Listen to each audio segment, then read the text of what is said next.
келіп жатқан Наурыз мейрамдарыңыз құтты болсын. Үйлеріңізге құт береке несіп әкелсін. Жанұяларыңызға тек бақ дәулет болсын. Осы жасап жатқан жұмыстарымыздан тек қана жақсылық жағынан көрінейік. Осы жұмыстан, осы бүткіл ұжымдақта қыздар, балдар, жігіттер зейнетке шығайық. Жамандық көрмейік. Ылғи жақсылықпен келіп, жұмысқа жақсылықпен қайтайық.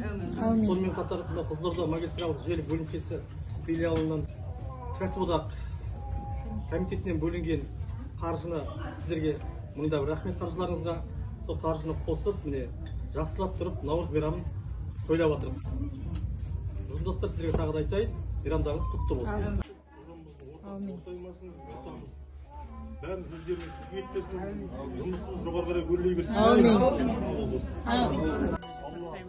Құттықтау кескеннен тек қана адамның бәрі құтты болсын, өмір жасы ұзақ болсын, денсаулығы мықты болсын, жанұясында тек қана қызықты өмір сүрсін, Алла осы тілегін бәрін қабыл етсін. Күрмеуіңді шешейін, сауыңды кетейін.